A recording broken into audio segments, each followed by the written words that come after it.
Greetings, family, and welcome to Us Lifting Us Economic Development Cooperative and Training. My name is Brother DJ, and I'm joined by Baba Hekima Kenyama. Greetings, Baba. How you doing? I'm doing great, brother. Good to hear your voice.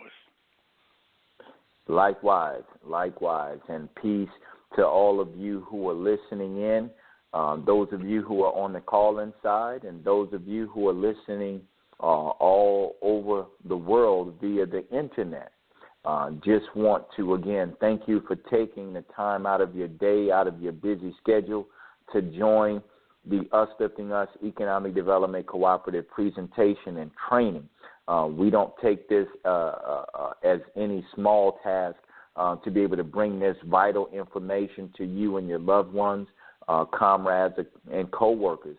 This is a 2-hour broadcast, family, and it's in 2 parts. The first hour be myself along with Baba Hekima going through the construct of Us Lifting Us, or what we affectionately refer to as ULU, the first hour, and also breaking down and explaining cooperative economics, or from our perspective, what we consider to be family-centered economics.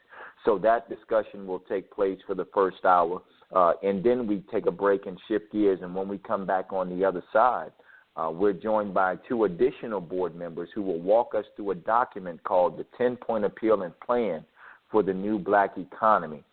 And they will go through a series of 10 points, really focusing on one particular point and forming a discussion around that important point.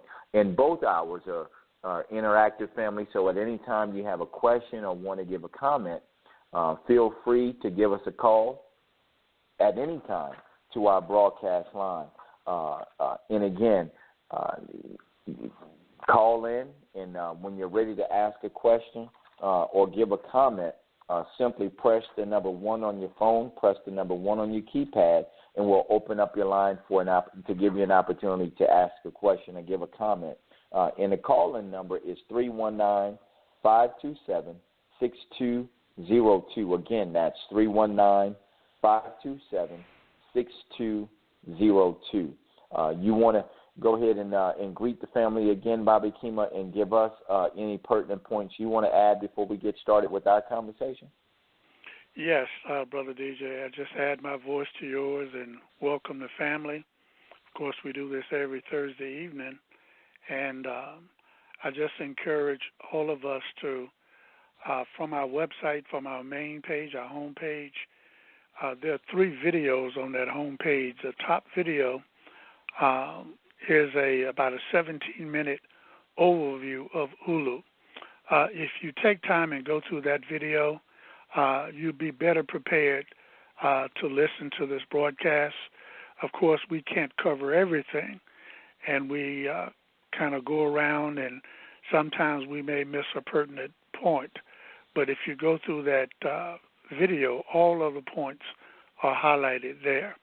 So I just want to encourage brothers and sisters, when you invite others to the call or when you come back, be armed with having looked at that 17-minute video. And you'll know it. It says, it begins, the verbiage there is at last a winning plan. And also, while you're watching that video, if you click the link below it and fill out a short form, we'll send you some additional information via autoresponder, and you will receive it instantly. You'll receive our 22-page operating agreement, our 4-page values and ethics document, and also we'll expose a link where you can see the current member owner list, what we fondly call the Turtle List. But again, just joining with you, Brother DJ, and welcoming the family to our weekly broadcast. All right, and thank you for that, Baba Hekima. And again, family, the call-in number is 319-527-6202. And at any point you have a question or simply want to give a comment, please push the number 1 on your keypad, and we'll open up your line to allow you an opportunity to ask a question or to give a comment. All right? Baba Hekima, here we go. It's been another interesting week, actually a very interesting 24 hours in the mainstream media press box. Yeah. So, of course, none of us know how this thing is going to play out, but I'm telling you, I could not even write a better script if I sat down to craft an Oscar-winning movie. I'm telling you, you got, Nixonian obstruction, just outright lies and deception.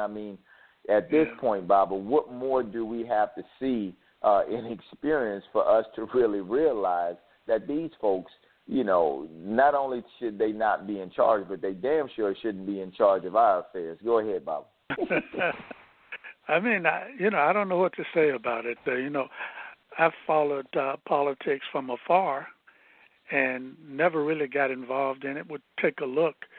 But now this makes you want to pay attention to it because, it's laughable. And it's sad in another way. It makes you realize that I guess the emperor has no clothes. Europeans or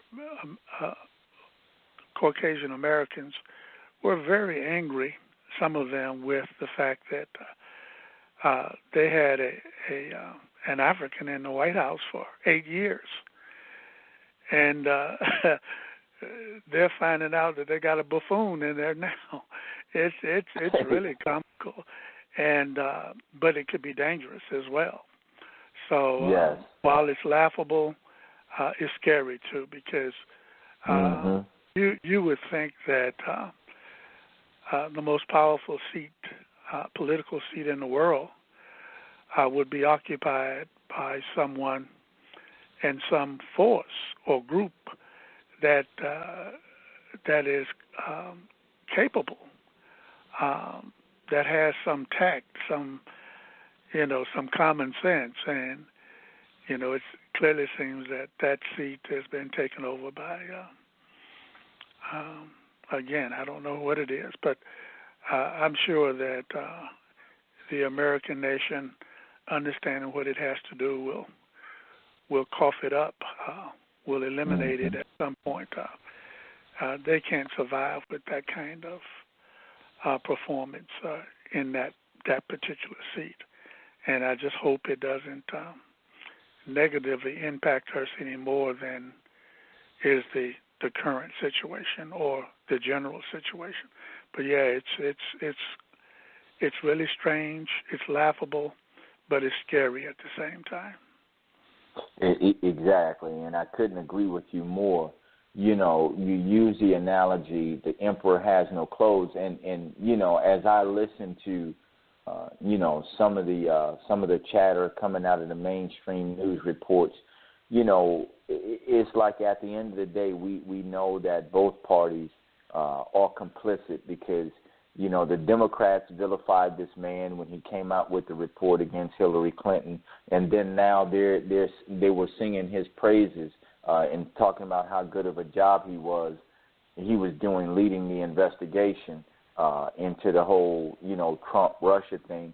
But then these were the same folks around this time last year or in October that wanted to lynch him, So it just shows the level of hypocrisy from both parties, you know what I mean, and how both are in a constant vie for power, so to speak. It's not based on anything right or righteous.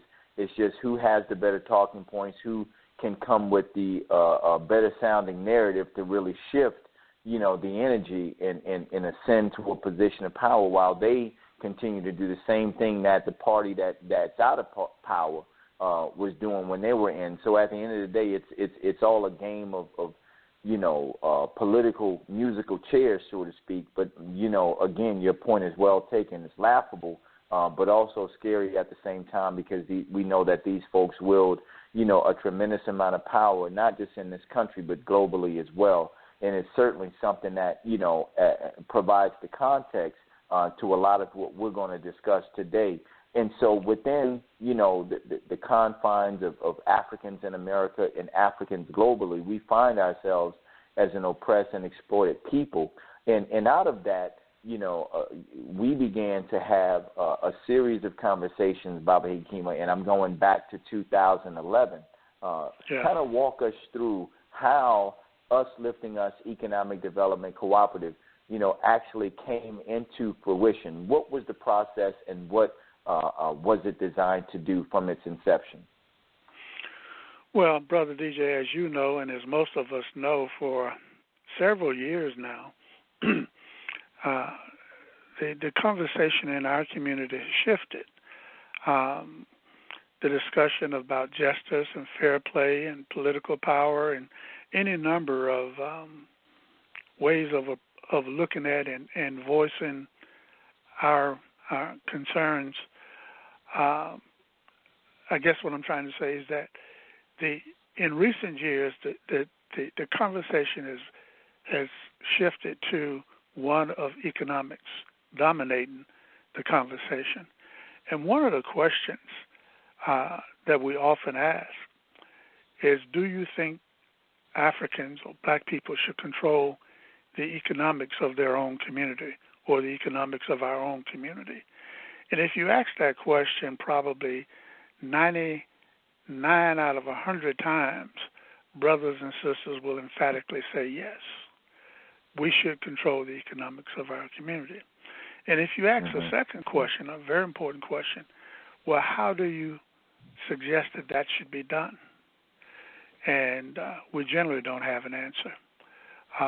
99 out of 100 times, we don't know. And so Us Lifting Us came into existence to answer that question.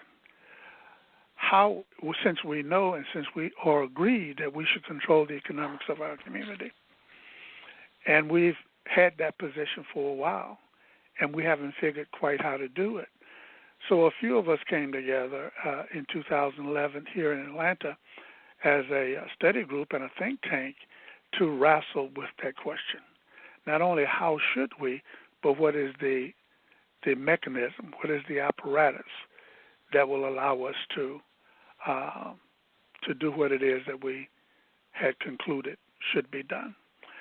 And so roughly 2 years and some legal advice and some legal work and some other expert advice in 2016, June of 2016, we finally arrived at our current form, Us Lifting Us Economic Development Cooperative, LLC. And so in our discussions and in our research, we found that throughout our history, we had a more mutual, more group, more cooperative approach to economics. And even in this country, we've experimented from throughout our stay in this country with cooperative formations. And of course, we talk about very often the second emancipation. The first emancipation, of course, after, quote unquote, the legal emancipation of the 13th Amendment, where let me back up and say this. We often say that inside of chattel slavery, and of course we know that some of our people came to these shores way before that event and those events.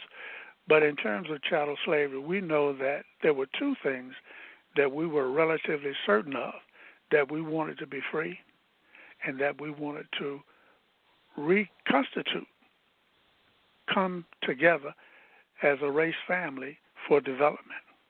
And that's the exact thing that we did once emancipation took place. We formed mutual aid societies. We coalesced and built towns and cities and communities of business excellence throughout this country. And so when we looked at that backdrop, and we looked at some current developments in the world today around group economics, group-owned economics, we firmly decided to create a legal entity, a business format that allowed for thousands, tens of thousands, and eventually millions of people to come together and join as owners and controllers of an economic platform and economic infrastructure for the purpose of empowering us as a people and, of course, our communities and our nations. So that's a bit of the backdrop. 2011, we came together, and in 2012, we formed legally as a C Corp, and then later in 2013 as a limited liability company. So that's All a right. little bit of backdrop. Okay. And again, thank you for that, Baba Hekima. And you know, from the onset, like you said, we were clear in what our intent was and what ULU was created to be and do, to serve and aid as a tool for liberation, economic liberation specifically, for all African people, whether they exist in the continent of the United States or anywhere in the world. And we were and still are very clear about that from an institutional level. But walk us through, because it wasn't long, you know, once we began to huddle up and deliberate and discuss the process, that we settled on the idea of a co-op, of, you know, forming, you know, as a for-profit corporation, but utilizing cooperative principles. But why was it important for us to really understand the power of cooperative economics and really organize our structure around a for-profit institution, but be bound by and held to cooperative business practices? Well, you know, we had a sense of our relative wealth or power or potential, and we knew we had to answer if we were going to deal with a business, a co-op, a for-profit cooperative structure. We had to answer the very critical question of what's in it for me. So we had to create a benefit-rich platform. And, of course, we had the benefit of looking at other models in the world as well. But I guess the main thing is that we needed an ingredient, a component that, for the most part, was missing in everything else that we looked at. And that component is ownership.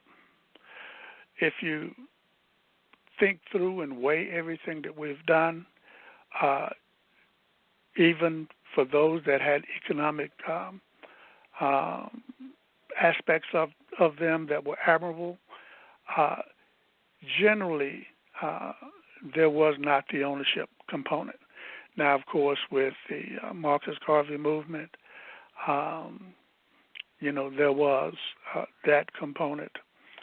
And but currently, most of the efforts that our people were invited to participate in, they were not also owners.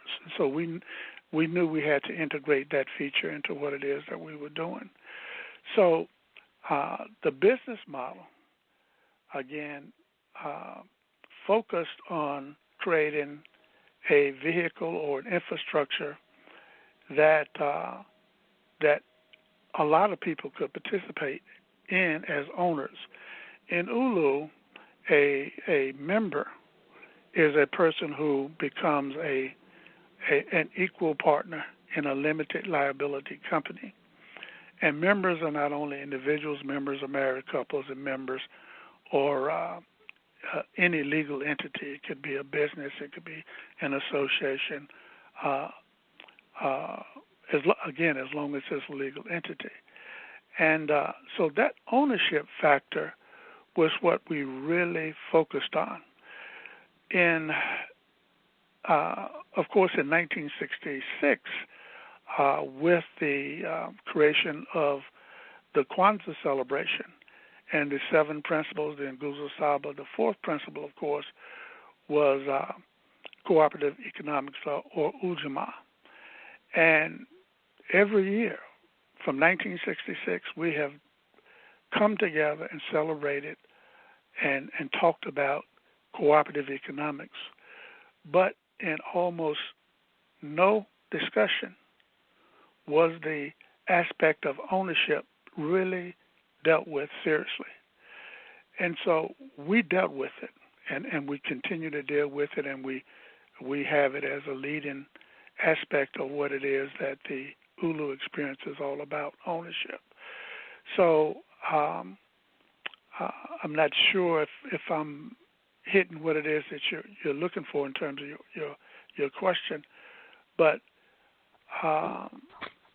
the primary objective is to create an economic movement, an economic structure that hundreds, thousands, tens of thousands, and eventually millions of people are stakeholders, not in some mystical sense, but actually have the ability to receive a direct return, or what's typically called a dividend, or other benefits in terms of discounts or other perks, or first options at contracts, or jobs, of course, and again, the ability to have a direct return.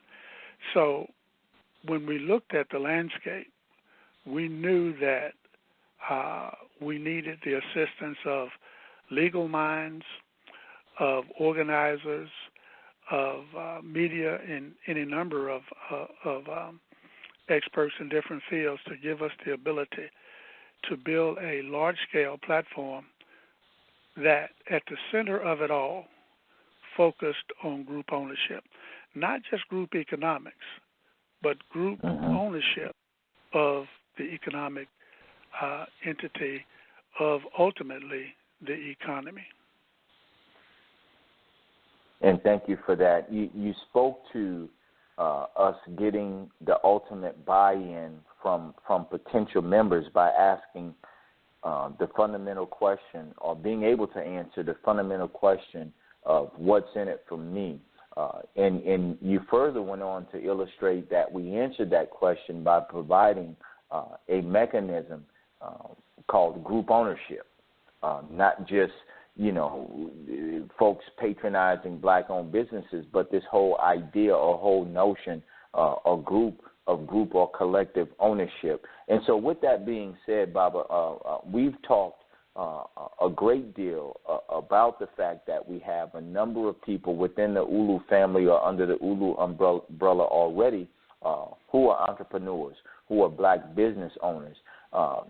Give us ULU's position on black business ownership and entrepreneurship in general, and how it interfaces with group ownership, because that's something that we don't oftentimes talk about. How are the two married, so to speak, group ownership and black business ownership? Well, it's both and, of course. We know that in some of our cities, we have thousands, in some cases, multiple thousands of black-owned and operated businesses, and that's a plus. We also have, in some cities, black chambers of commerce. In some of the business districts, we have associations of business owners, and there are other overarching organizations.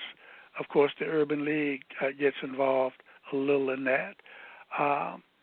But we felt, and we still feel, that added to the entrepreneurs, the black businesses that are in our community, we needed to have a component that was mutual, that was group-owned, that could scale up and become a multi-million-dollar, multi-billion-dollar enterprise to join with what was already happening in the community.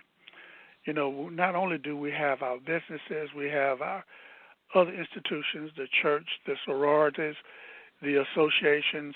So there are any number of stakeholders in terms of the social viability of our community. But when it comes to black businesses, and I guess the question you're asking is that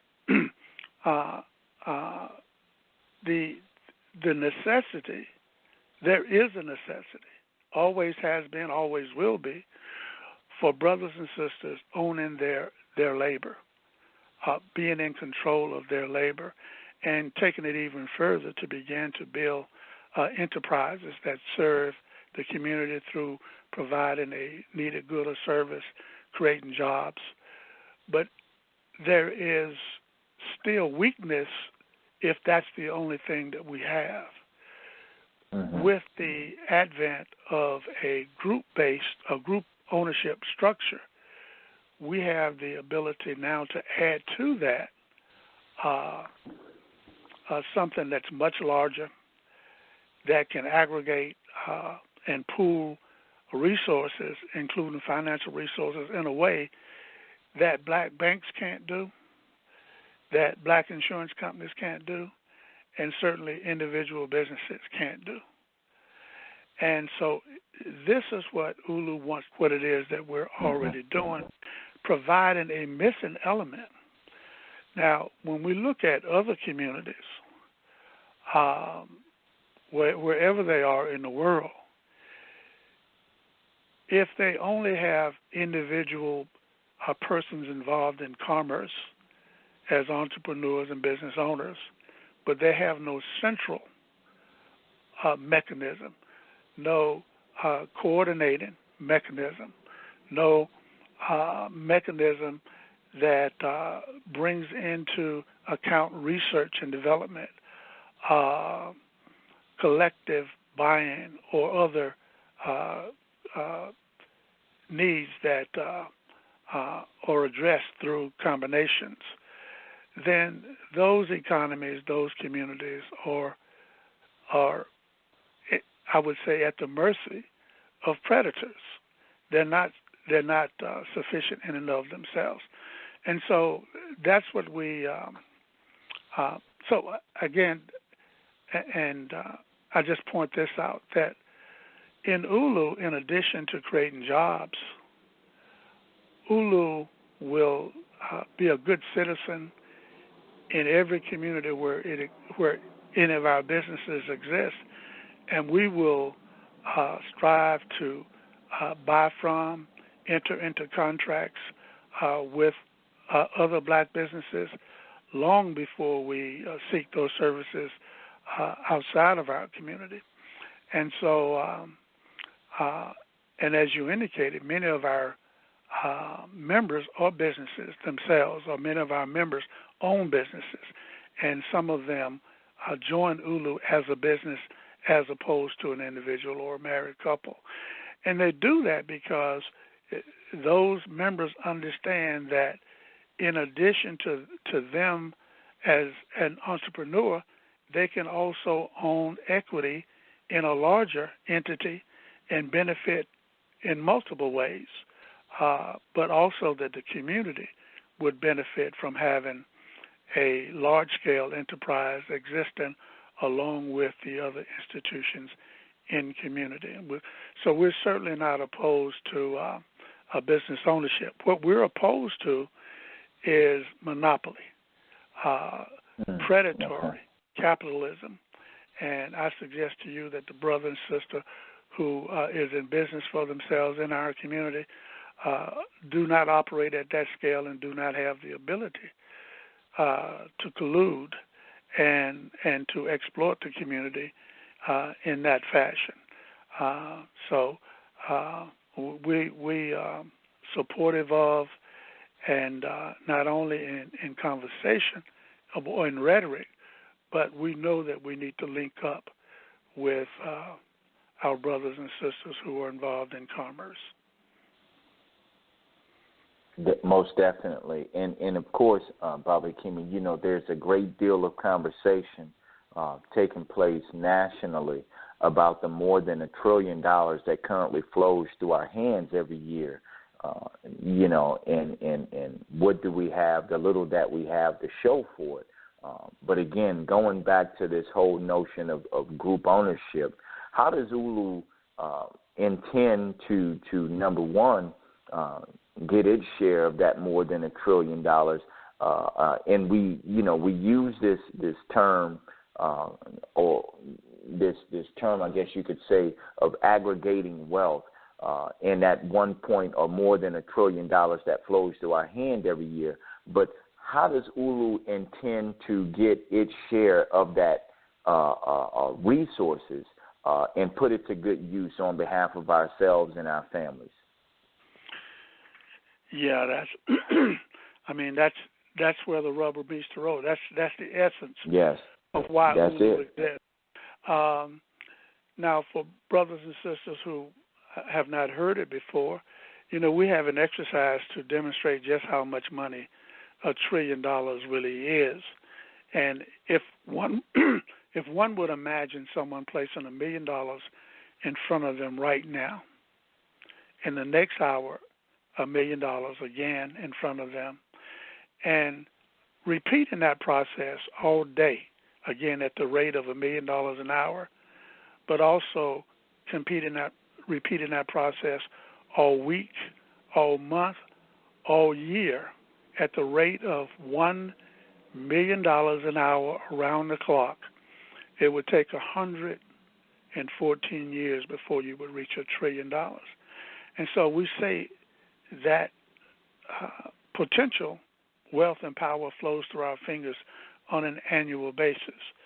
Now, what ULU proposes and what ULU is involved in building is a business mechanism, a business enterprise that we can grow to a scale which is very large, and not only tip into the trillion that flows through our fingers here, but also involve ourselves globally.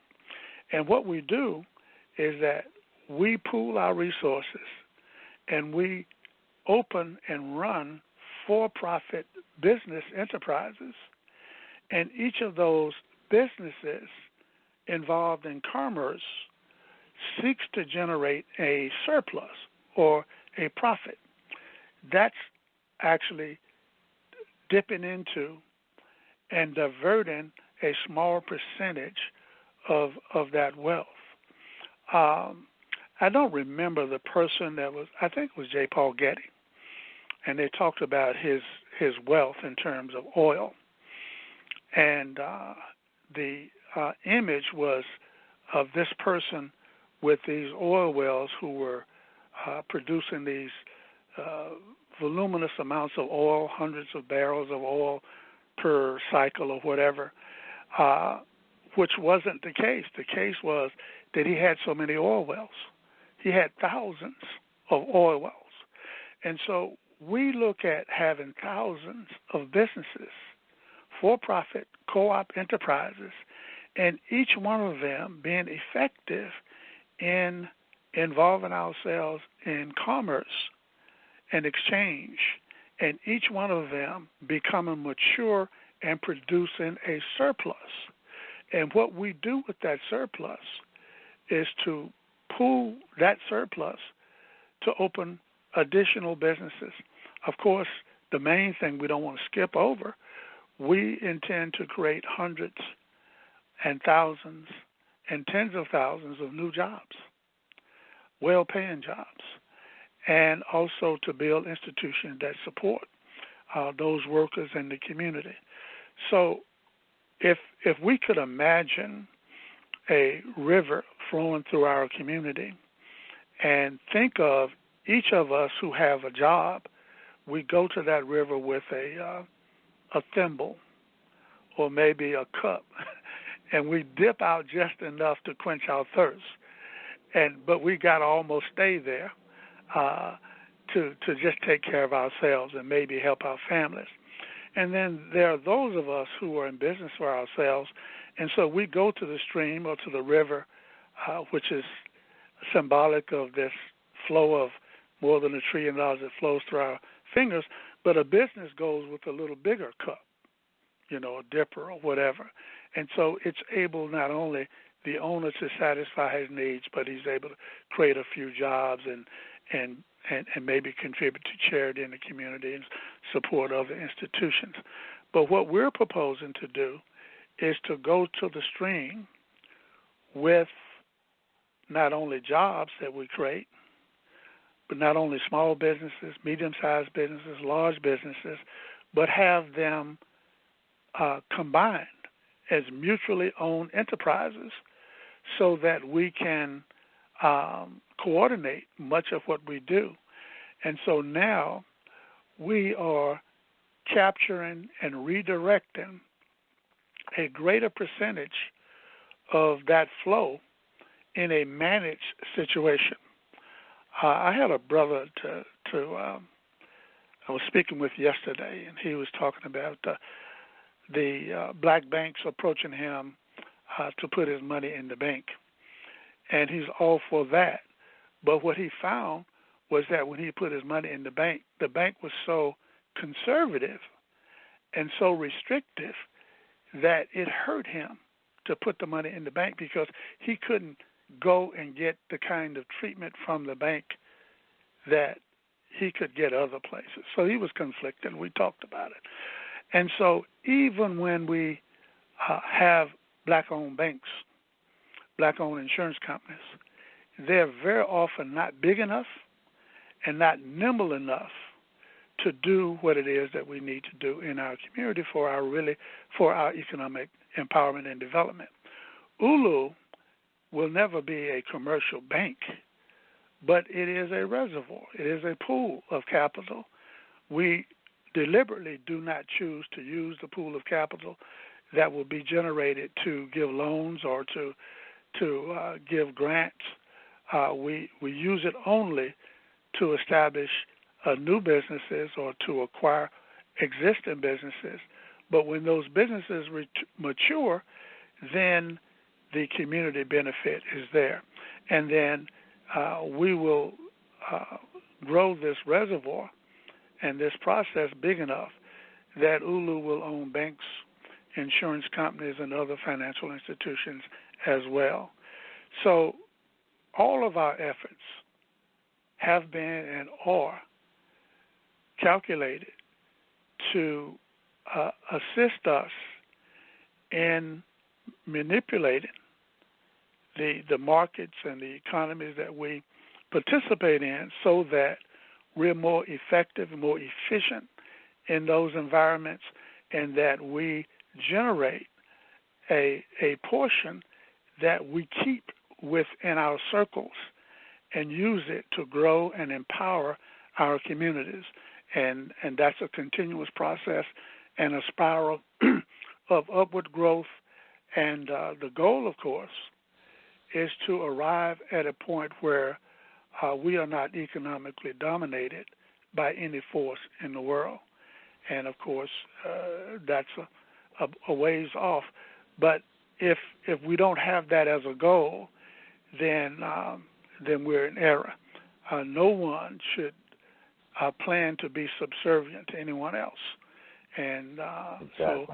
So that's our goal, and everything that we do is formatted for that purpose. Yes, yes. And Baba Kimura, in the 20 minutes or so that we have left in this first hour, walk us through some of the pertinent points of membership. What does membership entail? How does it work? Who is it open to, and why is it open to those particular people? To give, again, those who may be listening in for the first time or for the 41st time, a clear understanding on, again, the goals and intent for us lifting us economic development cooperative. Yes, and I would just encourage brothers and sisters, when you think of ULU, always think first business. We are business formation. There may be some social aspects, some fraternal aspects to what we do, but first and foremost, ULU is a limited liability company, a business. Now, so as a business, there are kind of 5 legal assumptions, legal pillars around which we are built. The first is that there is no limit to the number of members that we can have. We can have membership into the millions. Of course, we remember that the UNIACL, under the leadership of the Honorable Marcus Garvey had more than 5 million, some say 6 million members scattered throughout the world.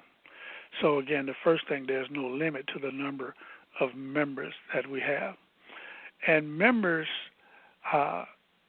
can be any one of three entities. Can be an individual, can be a married couple, or can be a legal institution, a church, a sorority, or whatever. Also, members do not have to be U.S. citizens. And so, hence, members can come from anywhere in the world. We have members in at least 8 countries at present, but we can have members throughout the world. Also, members can acquire equity in the company and qualify for a direct return, or what's typically called dividends. Dividends are pretty much the language of corporations, but in an LLC or limited liability company, the term is a return. The ownership unit is called a unit. It's not a share. It's called a unit, and the returns are direct returns to the members. So members can own equity in the company. Now, membership, there is a membership fee of $50 per year. With the exception of the first $50, all contributions to ULU by members is a contribution to a person's equity account. And once that account reaches $1,000, then they qualify for profit sharing and or issued a ownership certificate. And currently, there is no limit to the number of units a member can own. However, in that ULU is a democratic process, one member, one vote with elected leadership. So if an individual, let's say as an example, Brother DJ, you invested $10,000, you had 10 units, I invested or contributed 1,000, I had 1 unit. From a strength standpoint or power standpoint, you would have 1 vote and I would have 1 vote. It doesn't matter how much equity you contribute to the process. We all are equal and have 1 vote, and we use those votes to elect leadership. We have a 9-member board of directors. We use our votes also to ratify or approve any changes to our basic documents. Now, membership is reserved for persons and institutions of Black African descent. And we unapologetically building for us, and thus the name, us, lifting us. But again, members do not have to be U.S. citizens, and members can acquire equity can acquire equity at whatever level they choose. I think those are the fundamentals of membership. Now, persons can apply for membership online, either through filling out a form. Just click join, fill out a form, and while you're on the website, click pay/contribute and pay your $50 there, or you can choose to print out the application and send it through the mail with a personal check or money order. But you can make payments using the debit card or credit card online as well. Those are the fundamentals in terms of membership. But one of the things I don't want people to overlook is that what we are involved in doing, and for the most part have completed, is the infrastructure that's necessary for the power move that we're making. See, we can sit around and philosophize all day, but as we are taught by Brother Ezra Aharon, when in his piece, Sovereign Psyche, that brothers and sisters who have reached a certain level of maturity and have come to understand that it is our responsibility to control the mechanisms that ensure our well-being. That's on us. And so coming to that mentality, then the first thing we've got to do, all of us have to do, is create institutions that allow us to do what it is that we have formulated that we should do or have decided that we must do. So the work of creating the institution, the mechanism, the apparatus, the infrastructure, and to build that out and to have it function well is the work that we are doing in this phase. And so those are the elements of membership, and we want desperately to increase membership, but it's only for those brothers and sisters who have a clear understanding. Now, let me just drop back and say there are three elements of things that are required for membership. Fill out the application, and it is an application and an agreement. There's certain things that you have to agree to. So it's not just a situation where you say, I want to be a member. There are certain things that you have to sign off on and stipulate. And, of course, one of the ones we mentioned a little earlier is that you affirm that you're a person of black African descent. You also have to pay the $50, and then we vet you. We have an interview. And, not everyone who has made application has been approved. And, again, the brother or sister who joins with us is joining with us as a partner in a limited liability company. And we definitely want people to join for the right reason, and we definitely want people to have their eyes wide open when they join. Those are some of the elements.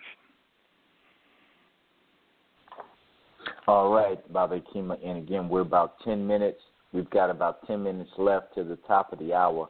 And go ahead and give us that website and contact information, and again, explain, in relative detail, what ULU is, the goals and intents, and what it means for us on an individual level, for our family, and for our global community as well. Okay. One thing I do want to cover in this short time that we have, there are, and we've talked about building out the infrastructure. We currently are looking at three business models that we're focused on. For those of you who have gone to our website, you understand that our flagship model, our primary model, is the Us Lifting Us Market and Exchange. This is a big box facility on the scale of 125,000 to 150,000 square feet. It would be mixed use with a farmer's market, a thrift unit, a large consignment unit, a weekly auction, a commercial cannery, commercial coffee roasting, a coffee shop and networking lounge, a theater, event center, office space for rent, classrooms. But most of the space will be taken up by stores, specialty stores, booths, kiosks, tabletop space that will be rented out to entrepreneurs in the community. We would also have barter and trade network, possibly a credit union, other financial institutions involved in it. And this, again, would be a mixed-use environment that we collectively would own, but many people in the community would take up shop. In some cases, it would be the first time that some individuals would go into business, and hopefully they would be so successful in that environment that they would outgrow it and then find themselves in freestanding structures or in cyberspace beyond our model. So that's our primary model. We have decided to go into that model and take out one element, which is the coffee house and networking lounge, and we're currently daily looking at space to open our first coffee shop, our first coffee house, and we're formatting it and planning so that as soon as it's open, and shortly thereafter, we'll be able to do a second one and a third one and a fourth one. And the first one will be in Atlanta, and of course, that doesn't mean that the other ones will be here. So we'll be looking at other communities as well. So you'll see a chain of ULU coffee houses throughout the country, and at another time we'll discuss why that is. We also have some of our members who formed a technology group inside of ULU, and so we're also looking at the potential of creating a technology division that creates technology products. The products that are being looked at closely now are in the energy arena. And so not only are we perfecting the model, but we know that we also have to build businesses, open and run businesses, so we're involved in that as well. What I would encourage brothers and sisters to do is to go on our website, do your due diligence. You can ask us questions. Our phone number is 404-592-2780. Again, 404-592-2780. Our email address is info@usliftingus. Again, info@usliftinus.com. There's a feedback form on our homepage that's very useful as well. If you fill that form out, we'll get right back with you as well. But I also want to encourage everyone who is on the call now to come back next week, and as often as you can, and bring brothers and sisters with you.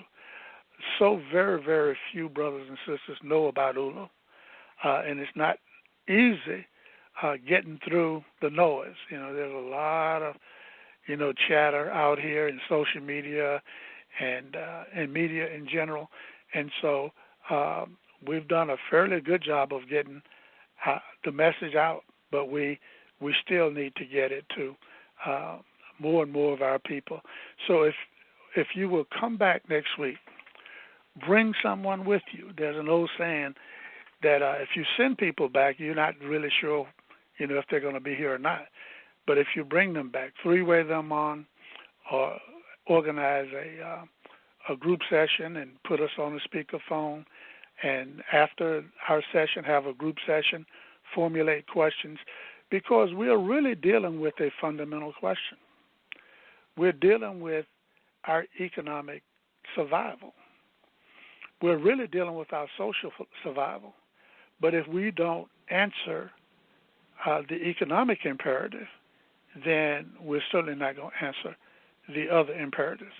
Even in a situation where you build an army and you overrun and defeat your enemy, if you're not prepared to be in charge and run your economics, then you'll still find yourself enslaved and overrun. And so the economic imperative is important. And so this discussion every Thursday evening and in other forums that we have is very, very critical. I'm not sure, Brother DJ, if I've covered all of the points in terms of people reaching out to us. But again, and by the way, this call each week is recorded. So if you happen not to be able to invite a brother or sister at this time, just know that you can bring this recording up or a previous recording and just email the link to them and ask them to take a listen. And so that, in essence, is ULU. We have a saying that our brother Thurman often repeats, and it says essentially that we either control the economics of our community or forever be at the mercy of others. And I would go further to say that in the heart and in the spirit of all of our people, even when they don't have voice to utter it. We would much prefer to be in charge of ourselves than to be dominated and exploited by others. Again, sometimes we don't, when we answer that cry or utter that feeling, it doesn't come out as a revolutionary. It comes out in all kinds of ways. And it's really summed up when Billie Holiday says, God bless the child that's got his own. So we know what that means.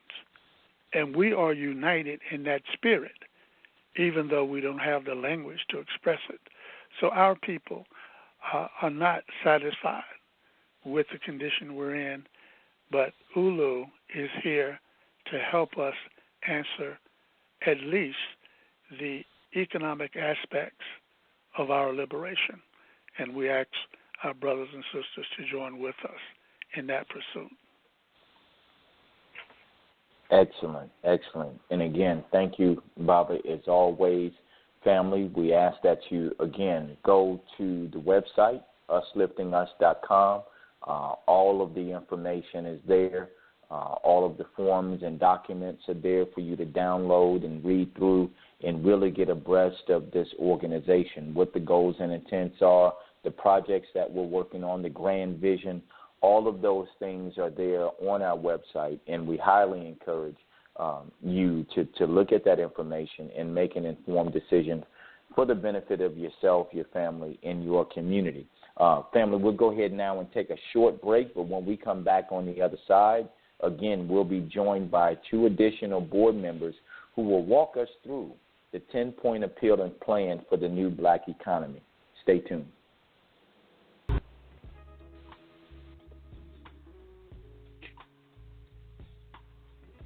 All right, peace, family. We're back on the other side, and we're joined by Baba Kimbizi and Sister Nana. Greetings. How y'all doing?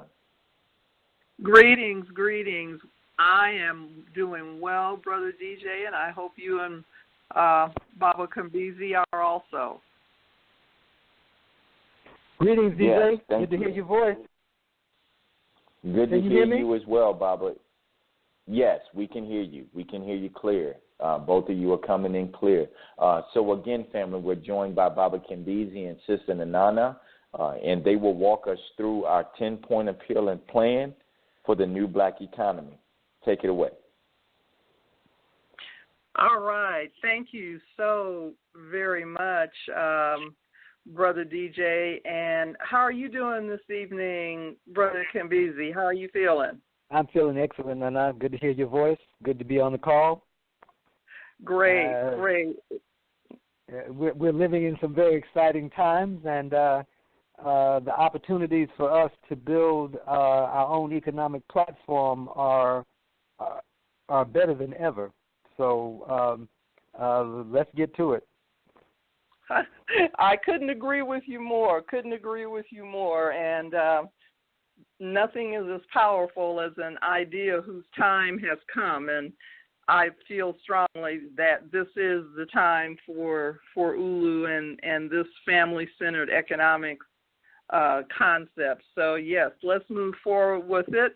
And I would like to start out by thanking Brother DJ and Baba Hakima for the excellent information that was provided during the first hour on those foundational pieces of ULU. I certainly do appreciate that, and I believe our listening audience has been given a good foundation to start with. So moving on from there, I think that it is important for us to start out by understanding or acknowledging what the mission of ULU is. First of all, let's talk about the acronym ULU. ULU stands for Us Lifting Us Economic Development Cooperative, LLC, which is a global business organization specifically designed to change the way we do business with and among ourselves with each other. We, in the ULU organization, we are promoting what we call a new economic paradigm around family-centered economics. Our mission is to build, maintain, and pass to future generations the machinery of true economic empowerment for our people. And I'm reading that mission statement directly from the website. The website is usliftingus.com. Again, that's usliftingus.com. And we do encourage our listening audience to review the website before coming on to the call. This second hour is intended to be a training and orientation for our new members who have recently joined, and to assist them in gaining a greater understanding about this cooperative venture that they have entered into as owners in this cooperative venture. So we do ask that you review the website before coming on the call, and that you ready yourselves. Bring pencil and paper, because you're probably going to hear some things that you'll want to jot down and review and remember. This is education for the ULU community, is what this hour is all about. And Brother Kambizi is going to assist us with that this evening. And something new that has been added to this second hour is what we have identified as the member spotlight. So with the last 10 or 15 minutes of the hour that we have on each of the Thursday night second hour sessions, we will be having an ULU member to come on and to share with us who they are, what they're involved with, and their connection with ULU. And this evening, towards the end of this hour, we will have Sister Nobantu Ankoanda. Nobantu Ankoanda will be our guest this evening on the member spotlight, and I'll share more with you about this sister and all of her achievements a little bit later.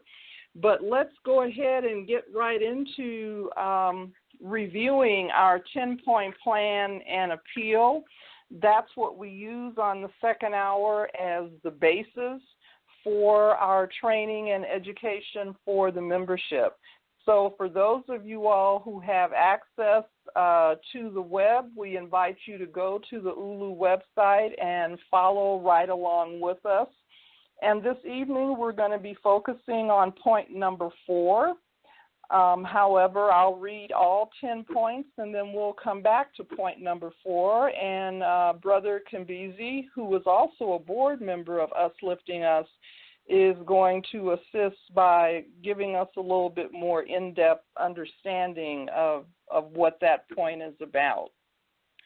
Current events and the general unrest of the times call for radical change. The following points provide practical and necessary steps for a new and positive existence for us today and for future generations.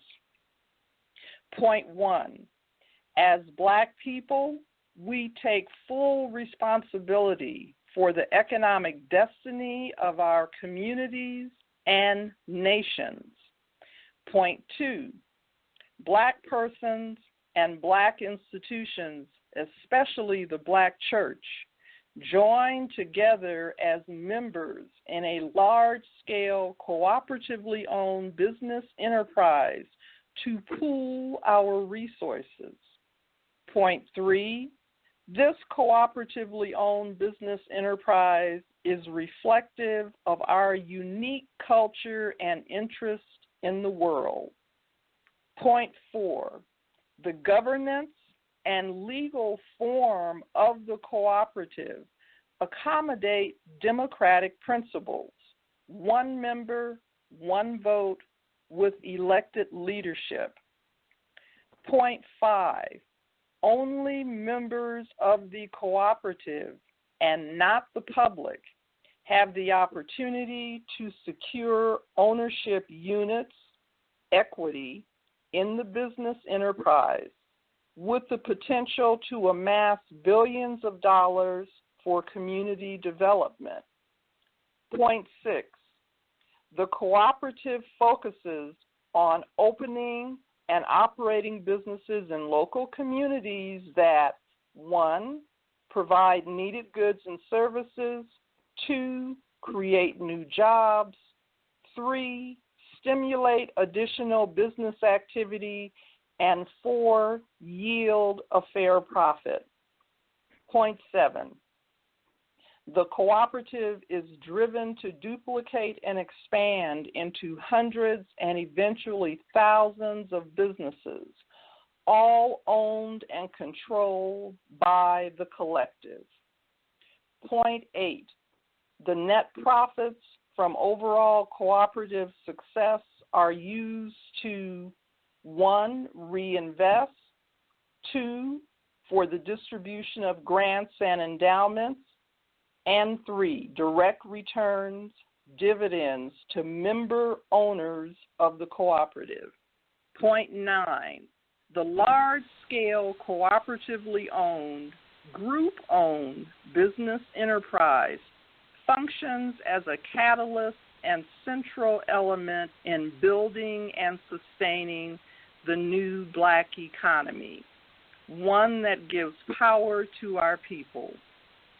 Point 10, Us Lifting Us Economic Development Cooperative, LLC, serves as the aforementioned model.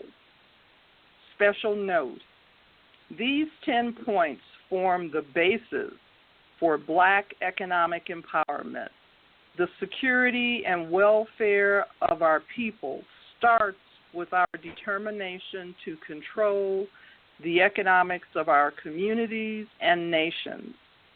Black people and Black people alone hold the key to the gateway leading to their freedom. This is from the Philosophy and Opinions of Marcus Garvey, 1923. So these 10 points form the basic foundational platform of ULU, and we're going to be reviewing point 4, which I'll read again in just a moment. But before doing that, I just want to do one housekeeping item, and that is to let those in the listening audience know that if you would like to be a part of the conversation, if you have a question or a comment, you can dial into 319-527-6202, 319-527-6202. Press number 1, and that will put you in the queue. And Brother DJ will alert us that you're waiting, and we will certainly hear your comment or take your question. So please feel free to participate. Going back to point 4, the governance and legal form of the cooperative accommodate democratic principles. One member, one vote, with elected leadership. Well, Brother Kimbizi, can you, or I'm sure you can, help us out with elaborating on point 4, particularly around the mention of the structure and the legal format, the very manner in which ULU is structured. One member, one vote with elected leadership and democratic principles. Could you give us some more insight around that, please? Thank you, Sister Nanana. As a matter of fact, the when we first organized Us Lifting Us, we organized as a C Corp. That is a C corporation, and it was a for-profit business entity. And we discovered that there were limitations on participation from African descended people who happened to be in other parts of the diaspora, and so there were tax implications that wouldn't allow them to fully participate. So in 2013, we reorganized as an LLC, a limited liability company, which then allowed all African descended people, black people, no matter where they lived on the globe, they can be full participating members in Us Lifting Us. So that was an intentional change that we made so that we could be a fully global, family-centered business entity. And as originally, when we organized being a for-profit entity, the reorganization, we maintained that same for-profit capacity. So we're a limited liability company. All African descended people, black people of African descent, no matter where they live on the globe, can be members of Us Lifting Us and enjoy the benefits of their membership, as well as take full responsibility for their participation in the cooperative. Now, okay. Go ahead.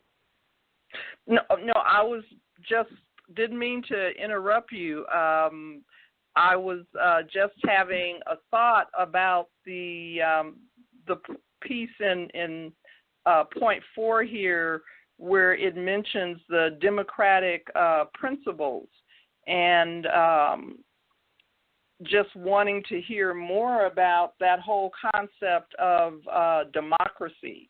And if you could say more about how that comes out in point 4. Quiet as it's kept, Nanana, that may be one of the most crucial aspects of Us Lifting Us.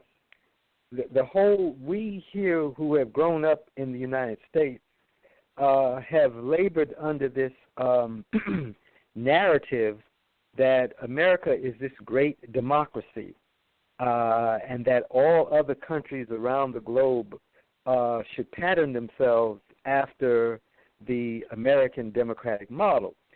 Now, those of us who are the descendants of people who were enslaved in this country for over 200 years, we have a somewhat different view of this great American democracy, in that from beginning as early as 1600, United States was practicing slavery, chattel slavery, and enslaved millions of people from Africa. And as a matter of fact, it was that labor, that stolen labor from enslaved Africans, that provided the foundational wealth that catapulted and launched America into being this this economic engine and powerhouse. So that everything that America prides itself on, it owes to that stolen labor from the enslaved Africans. So I mentioned that to say that, this idea of a democracy, that is government by the people, of the people, and for the people, was limited to white males who owned property. If you weren't a white male who owned property, you weren't able to participate in, quote unquote, the American democracy. Now, that being said, this idea of a democratic society where the government is the expression of the will of the people is a powerful idea. And people all over the globe yearn to be part of societies that is the standard for how they organize their lives together. So the idea of democracy is extremely important, especially to people who have come out of an enslaved experience and condition. So we and us lifting us, when we say one member, one vote, that is precisely the way we operate. And the point that DJ and Hakima made in the previous hour, where they gave the example that, say, for example, Nanan, you as a member of Us Lifting Us, you joined Us Lifting Us, you bought a co-op unit, and you became so imbued with the idea of what we're doing, you went ahead and bought several more units, and now you own 10 co-op units. And I, happen at this point to only own one co-op unit. However, when we come into our annual meeting and we're making policy and voting on, decisions that the company is making, you have one vote, I have one vote. So in that sense, the organization is democratic. Even though you may own multiple co-op units, you have one vote, and the person who only owns one co-op unit has one vote. So there's an equality member to member, and that respects the integrity of each person. So that's a critically important point, and it's so important because in the economic arena, the economy or the economic system is the heartbeat of the country. Whatever the economy does reverberates throughout the entire social system, the whole structure. So the economy, quiet as it's kept, drives the politics, drives the media, drives the education, drives the religion, drives the court system.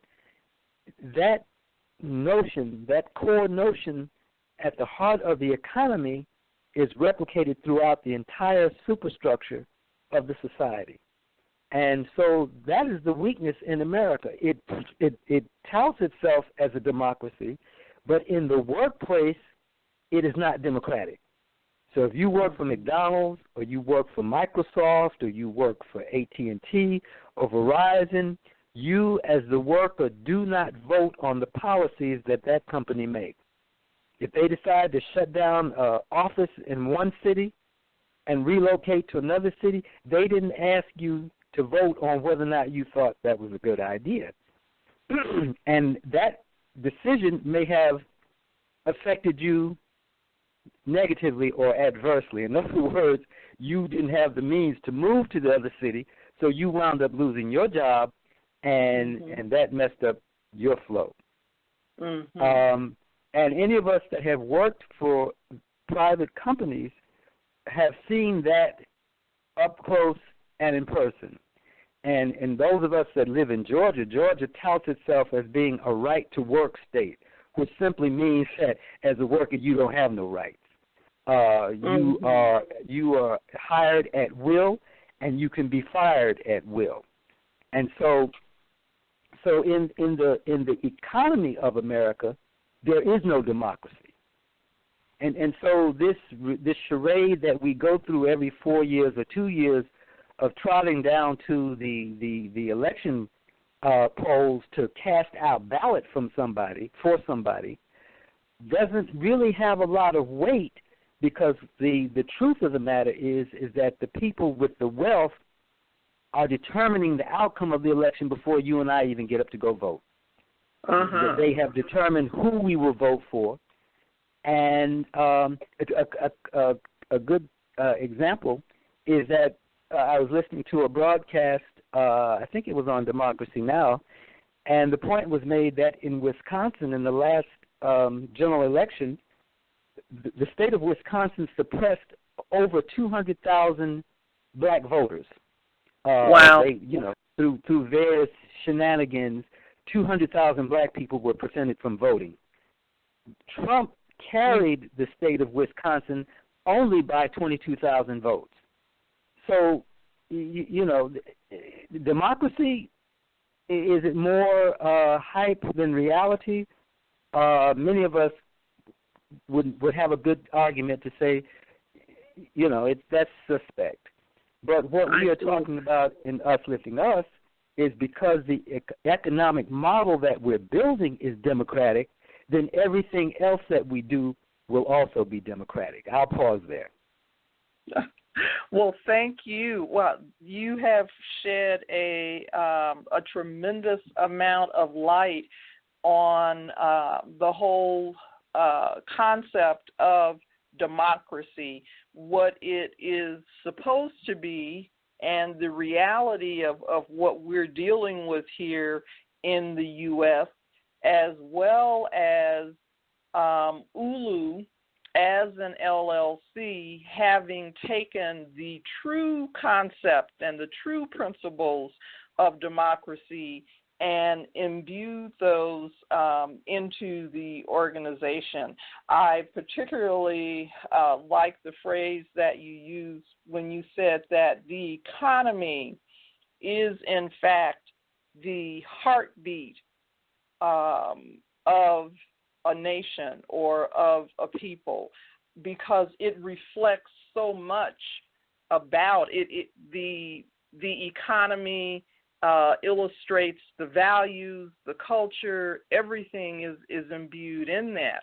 And as I mentioned culture, I would ask you, Brother Kimbizi, if you would comment on, since we're looking at number 4 here, how does this point 4 reflect our African cultural roots?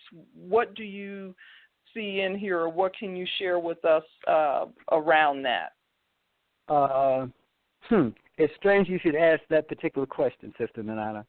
I was just looking at Mwalimu Julius Nyerere's Uruhu and Ujamaa, and in talking about Ujamaa, as Baba Hekima has pointed out previously, we in Us Lifting Us have expanded the definition of Ujamaa that Maulana Karenga laid out in setting up Kwanzaa, where he talked about Ujamaa as being cooperative economics where our people own and operate their businesses together and benefit from them.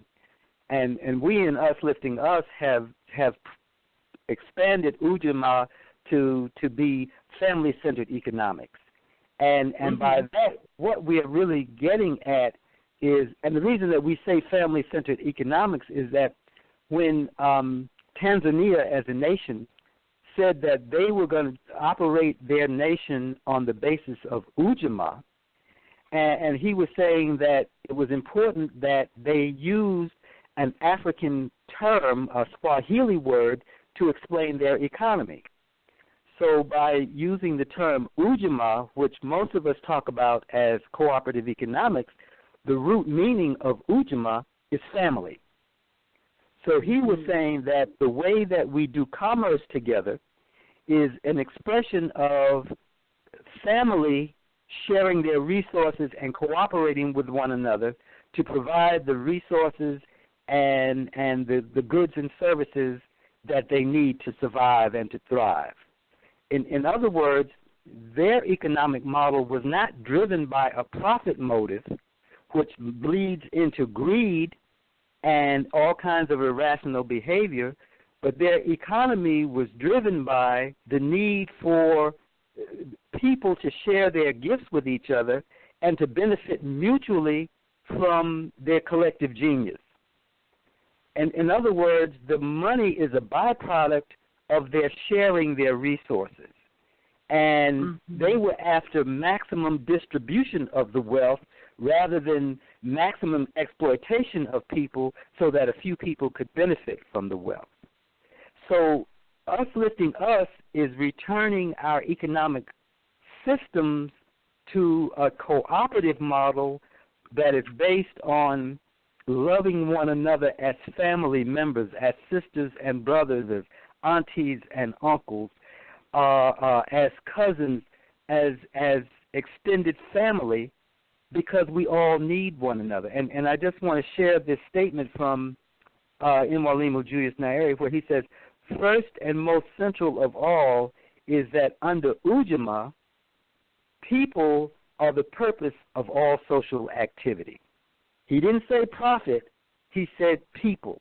And then he went on to say the service of people, the furtherance of human development, is in fact the purpose of society itself. So that, from a philosophical standpoint and an African philosophical standpoint, takes us back to a way of looking at society that is rooted in taking care of people. Just some people, but every person in the society has got to benefit from the wealth that that society produces. And that's what Uplifting Us is seeking to do. It is group ownership of the economy, so that as the economy thrives, everybody in the economy also benefits and is able to stand shoulder to shoulder with their sisters and brothers. There's none of this hierarchy where 1% at the top is wallowing in more wealth than they can ever use, while the masses of people are mired in poverty and disease and famine and don't even know where their next meal is coming from. Does that speak to what you were asking? Yes, definitely. Thank you. Thank you. And one of the things that you said that has really struck a chord with me is around the whole concept of sharing, and that abundance is to be shared and not to be hoarded and not to be the sole possession of a select few, but that the abundance of the earth belongs to everyone. And that is very different than, I judge it's very different than the perspective that we've been given, because the perspective that we have been given here is that you only get what you work for. Well, most people who work a 9-to-5 job work pretty hard all the time, but frequently have very little to show for it. So that in and of itself, I judge, tells us that something is wrong. Something is definitely wrong there. And your emphasis on the basic African concept of the importance of all people, and that human life is valuable, that the energy, the ingenuity, the intellect, the ideas, the thought processes that come from people is what is truly the jewels and the valuable essence, and not the dollar. People as a source of power to drive the economy and to maintain the economy. Could you give us any more insight on that, on the value and the importance of the individual, because that is so core and so focal to what ULU is all about? You made a great point, Nana, when you pointed out that people who work 9 to 5 work very hard, but often don't have much to show for it. In the back office at our website, upliftingus.com, there is a short video clip entitled Can Democracy Save Capitalism? By Richard Wolff. And he makes the statement in his presentation that the average wage for American workers has not risen much since 1970. Now, here we are in 2017, and part of what's going on in the United States is that wages are stagnant. Up until 1970, they were increasing every year. there was these steady increases, and that's what made people wanting to move to America such a powerful magnet, in that you could go to America, get a job, and you could work your way to become middle class. But Wolf makes the point that wages, for the most part, have stagnated since 1970. And the reason that has happened is because at the core of the economy, we have to ask the question, who owns the means of production? Who owns the factories? Who owns the land? Who owns all of the things that generate wealth? Under capitalism, the means of production are privately owned. Under a cooperative economic model, the means of production are owned by the people. The only way people, African-descended people, and people who really want to be free around the globe can be free is the means of production have to be placed back in the hands of everyday people. The means of production are too critical, too crucial to be owned privately. So that Donald Trump owns means of production and millions of people, the best we can hope for is a minimum wage job in some corporation, while the people at the top make several thousand dollars per year, per hour, more than the average worker. And that's the cycle that most people who are working a 9-to-5 or who are punching a clock find ourselves in. We work 40, 50, 60 hours a week. In many instances, that is even not enough to pay the rent and the bills. So people wind up having 2 jobs or 3 jobs, just trying to make ends meet. Meanwhile, you have CEOs of these corporations making millions of dollars a year, tens of millions of dollars a year, and you have this huge income inequality that is separating the country and tearing down the entire social fabric.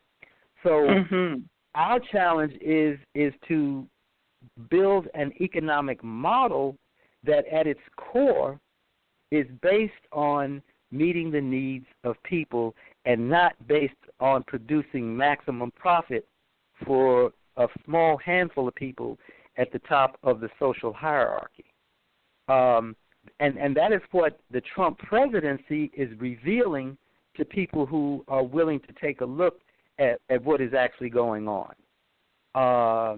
The contradictions of this society are coming to the forefront in bold relief, and we're seeing how ridiculous it is that the very things that people need to survive, health care, education, are being withdrawn so that the super rich can raid the public treasury and make even more money. It is not only ridiculous, it is obscene. It is really demonic. And so we have an opportunity to turn the system back right side up and redistribute the wealth so that everyone benefits because everyone participated in generating the wealth to begin with. True. So very true. We all should benefit because we all participate in generating the wealth. Those who are employees of some of these large corporate structures don't often realize how much their labor is really worth. And ULU provides an opportunity for people of Black African descent to step out of the role of being, quote unquote, an employee and to step into the role of being an owner. And that Absolutely. in and of itself, that whole concept around ownership, maybe you can comment on that a bit as well. What about this being an owner, and how do you see that as impacting for us, not only from the financial perspective, but just from the emotional perspective, and particularly for our young people?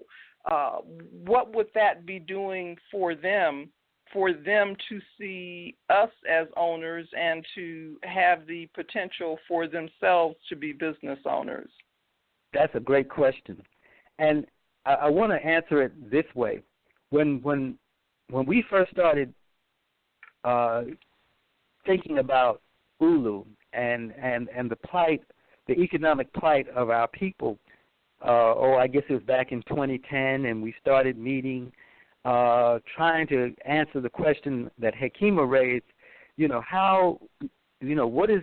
What is at the core root of the problem facing our people, and we realized that a major part of our problem was we don't control the economics in our community, and until we control the economic destiny of ourselves, we were going to forever be at the mercy of other folks. And so that led us to do research, to start readings, to start looking at different clips and understanding economic issues. And so we've continued that tradition of constantly reading and researching, trying to understand at a deeper and deeper level how central to a society their economic system is. And one of the books that Kimura shared with us is a book called Sovereign Psyche by Ezra Aharon. Powerful book. And one of the things, and when we discussed that in our board meeting, Sister Nanana, one of the concepts that Aharon brought to our attention was this idea of chattel freedom.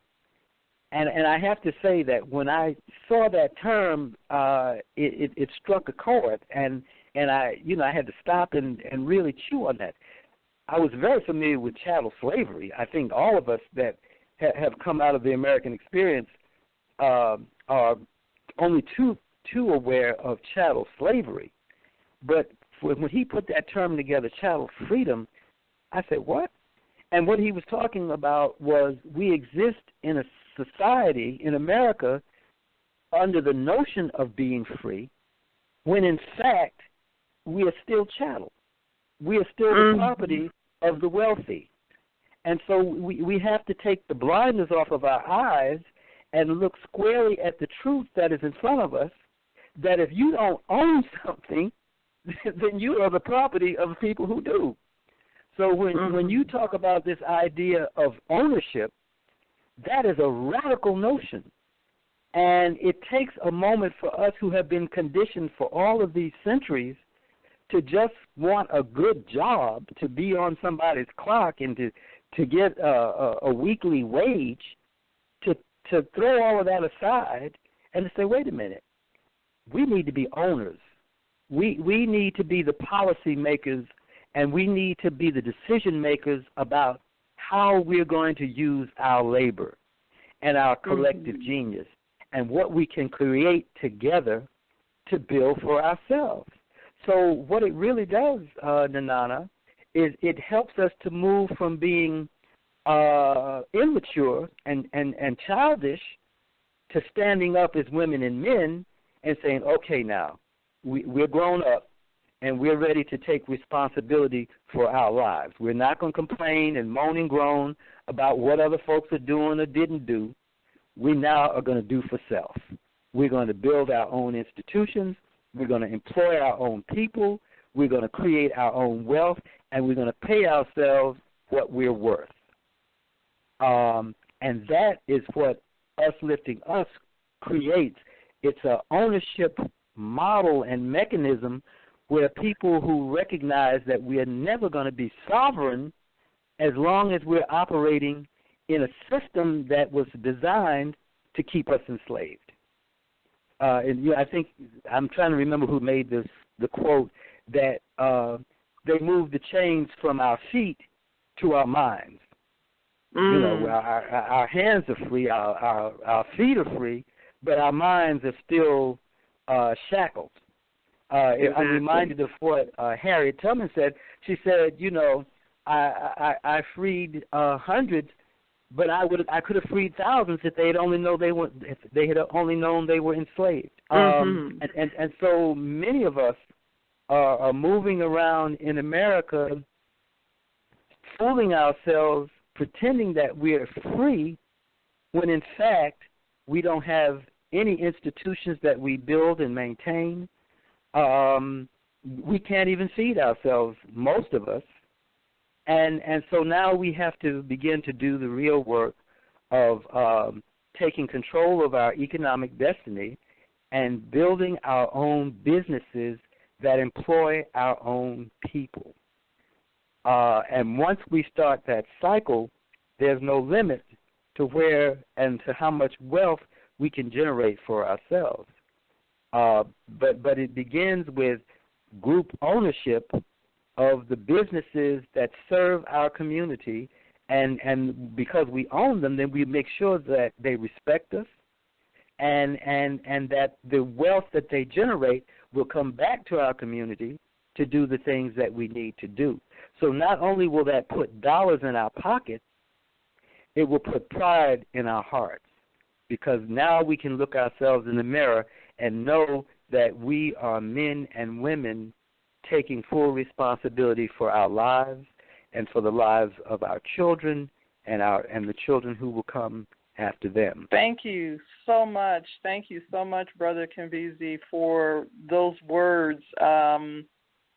You have hit so many very absolutely important points, and a lot of what it boils down to for me is for us as people of Black African descent to start looking very honestly and very openly at the position that we're in, to be very truthful about that, and to swallow that hard pill of truth so that we can then turn around and say, okay, so what do I need to do to get myself out of this situation? Because obviously this is not where I want to be. I want to be in a situation where I am in control, and to start seeing Us Lifting Us Economic Development Cooperative, LLC, as a pathway and as a means for doing that. As I look at these 10 points on the 10-point plan and appeal, it does seem to me that each one is built, they are all interconnected. They are all built in such a manner that that by the time you get down to the bottom with point 10, all of the steps above it lead to the last one, which says, and I know we're focusing on number 4 tonight, but I can't help but look at number 10 where it says, Us Lifting Us Economic Development Cooperative, LLC, serve as the aforementioned model. This is the way. This is the path. This is a proven method that has worked in the past and that will work in the future for us to be able to take those shackles not only off of our feet but off of our minds as well. And I'm going to stop right here, and I'm going to just check in with Brother DJ to see whether or not our member spotlight call-in has occurred at this point, or if we have anyone holding on the line. Brother DJ? Yes, again, greetings, Sister Nana. No, our guest hasn't called in from the number, but I would say, Sister or Mama Nabantu, if you are on the line, go ahead and press the number 1 on your phone, just in case you called in from a different number than the one that was listed, and we can go to your line. But as of right now, Sister Nana, there are no callers on hold. Mhm. Okay, thank you. Well, and I'm sure you will alert us when that does happen. So, thank you. To continue the discussion, Brother Kimbizi, there is a piece around this this concept of democracy that I think is important and is worth some discussion, and that is the whole process of consensus. When we talk about people coming together and having joint ownership and making decisions about what's going to happen in a particular business environment and how things are going to be ran, can't help but think about, well, how are these decisions going to be made? You know, exactly what is that process going to look like? And so could you speak to that concept of consensus and why that's important and why it's used and implemented in ULU? Thank you, Nanana. That is such a critical question, and I want to take a stab at it, going back to something that I shared from Mwalimu Julius Nyerere, when he said, first and most central of all is that under Ujamaa, people are the purpose of all social activities. Now, how that plays out in Us Lifting Us and the role of consensus is we can make decisions, one person, one vote, and let's just say there's 25 people in a meeting where we have to make a decision about, say, the upcoming cafe that, the ULU Cafe that we're about to open. Mm-hmm. And let's just say 17 or 18 people are leaning one way and, 7 or 8 people have some reservations about that. Well, many of us have been in organizations where, if you've got 17 votes leaning one way and only 7 or 8 votes opposed, you take a vote and the majority carries the moment, right? Mm-hmm. But again, because each person is important and valuable, we go the extra mile in Us Lifting Us.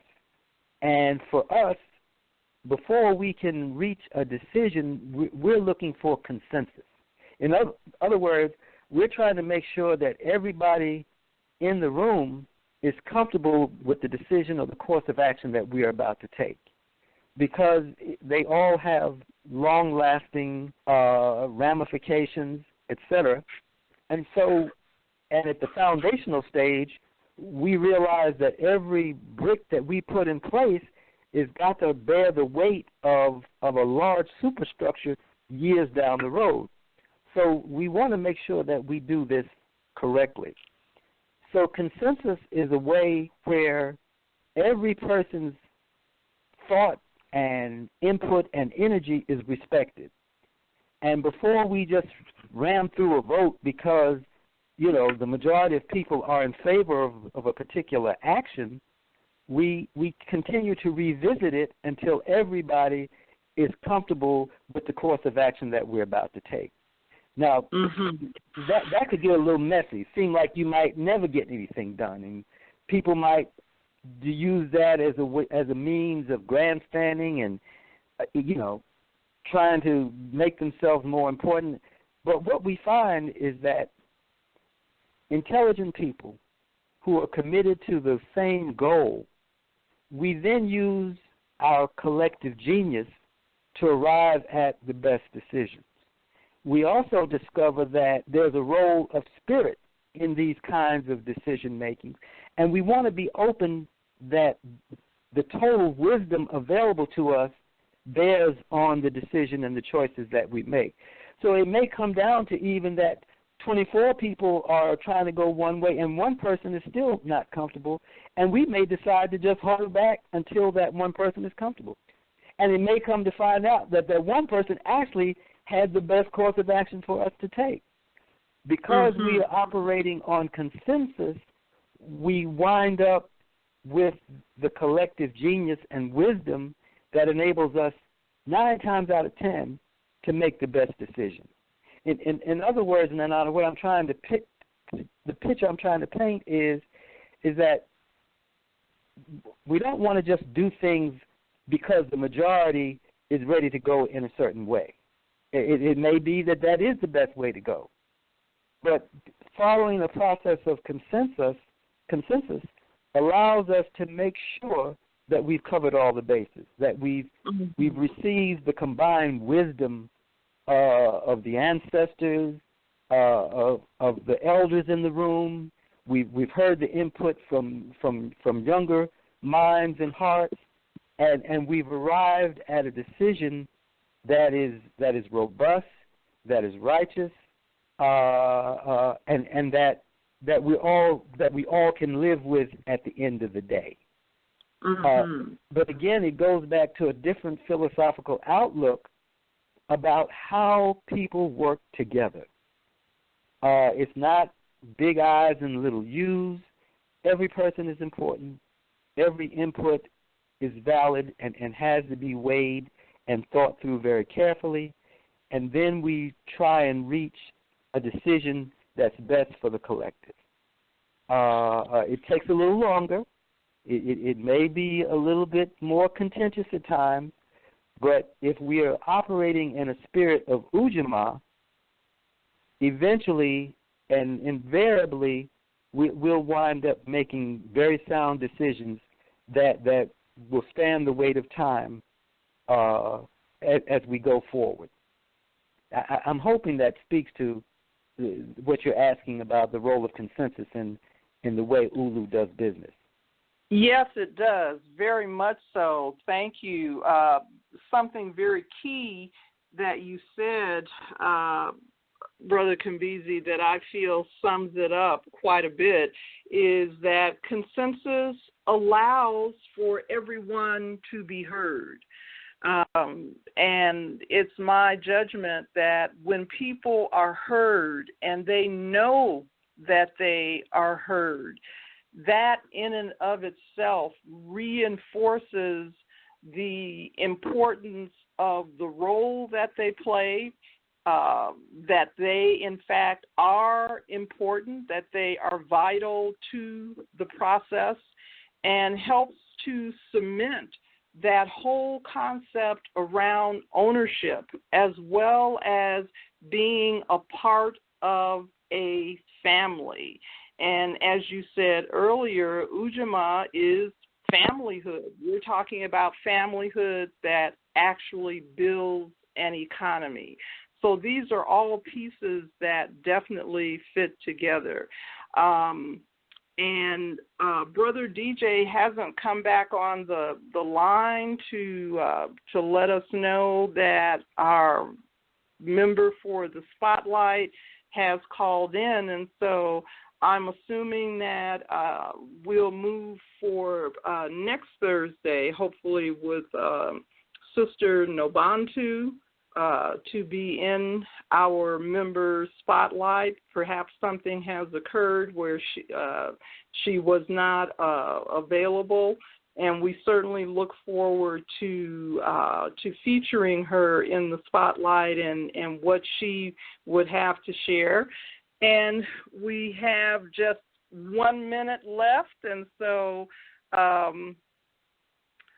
Brother Kimbizi, if you have a closing remark, that would be a good thing, and that will be a wrap for us this evening with number 4, the governance and legal form of the cooperative accommodate democratic principles, 1 member, 1 vote, with elected leadership.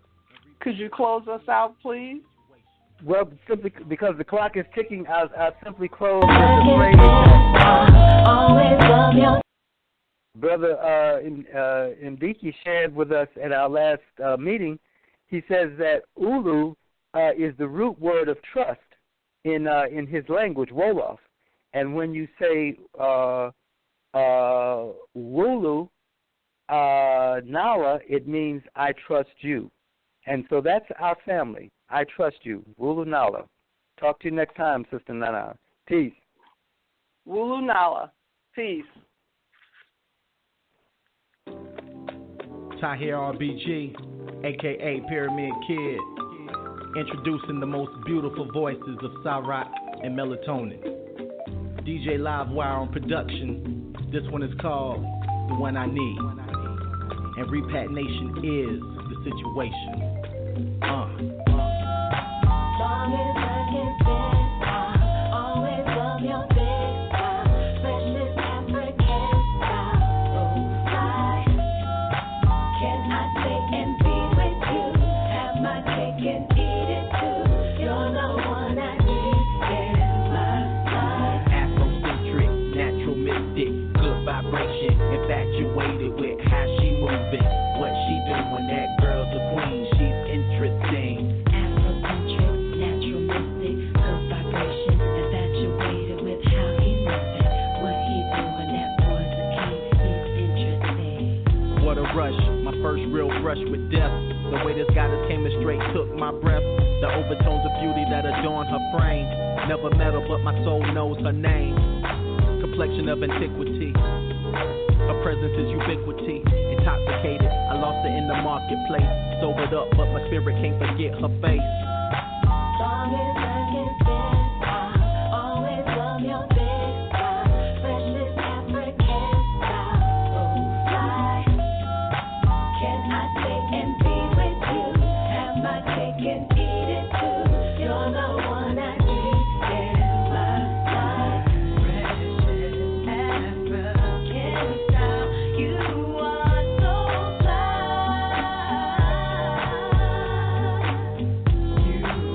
Greetings, family, and welcome to Us Lifting Us Economic Development Cooperative and Training. My name is Brother DJ, and I'm joined by Baba Hekima Kenyama. Greetings, Baba. How you doing? I'm doing great, brother. Good to hear your voice. Likewise, and peace to all of you who are listening in, those of you who are on the call-in side, and those of you who are listening all over the world via the internet. Just want to, again, thank you for taking the time out of your day, out of your busy schedule, to join the Us Lifting Us Economic Development Cooperative presentation and training. We don't take this as any small task to be able to bring this vital information to you and your loved ones, comrades, and coworkers. This is a 2-hour broadcast, family, and it's in 2 parts. The first hour be myself along with Baba Hekima going through the construct of Us Lifting Us, or what we affectionately refer to as ULU, the first hour,